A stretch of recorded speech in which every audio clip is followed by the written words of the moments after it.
Bonjour et bienvenue dans le JT quotidien d'actualité juridique de la revue Fiduciaire. Au programme de ce mardi 13 avril, dispositif du chèque numérique prolongé, crédit d'impôt recherche et apprentissage et professionnalisation pour terminer avec des aides jusqu'au 31 décembre. C'est parti.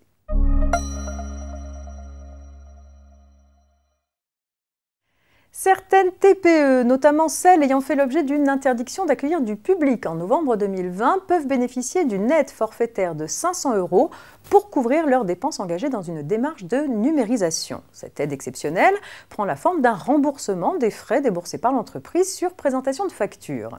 Il était initialement prévu que pour obtenir ce chèque numérique, l'entreprise devait fournir une ou plusieurs factures d'un montant total minimal de 450 € TTC établi à son nom et daté entre le 30 octobre 2020 et le 31 mars 2021.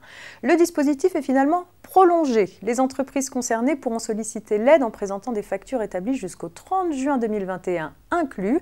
En pratique, la demande doit être adressée à l'agence de services et de paiement via un téléservice jusqu'au 28 mai 2021 pour les factures antérieures au 28 janvier 2021 ou dans un délai de 4 mois après la date de la facture la plus récente pour les factures datées entre le 28 janvier 2021 et le 30 juin 2021.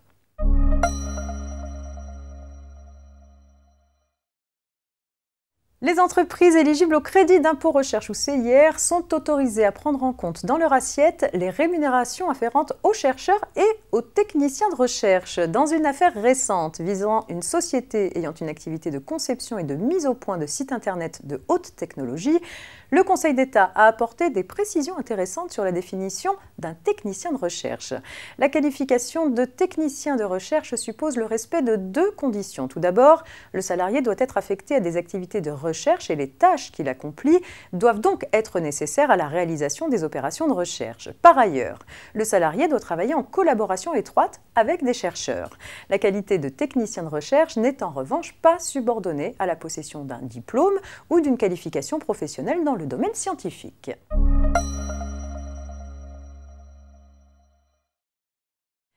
L'aide exceptionnelle accessible aux entreprises qui concluent des contrats d'apprentissage ou de professionnalisation entre le 1er juillet 2020 et le 31 mars 2021 est prolongée jusqu'au 31 décembre 2021. Cette aide est de 5 000 ou 8 000 € selon l'âge du salarié embauché. À partir de 250 salariés, pour en bénéficier, l'entreprise doit employer une certaine proportion d'alternants.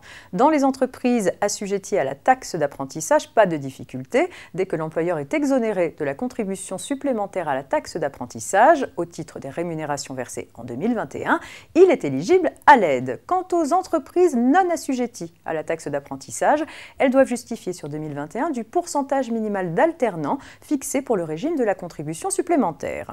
L'aide exceptionnelle concernant désormais les contrats conclus jusqu'au 31 décembre 2021. Pour les contrats conclus à partir du mois d'avril 2021, c'est sur l'année 2022 qu'il faudra se situer pour vérifier si l'entreprise respecte son quota d'alternants. C'est tout pour aujourd'hui, très belle journée et à demain.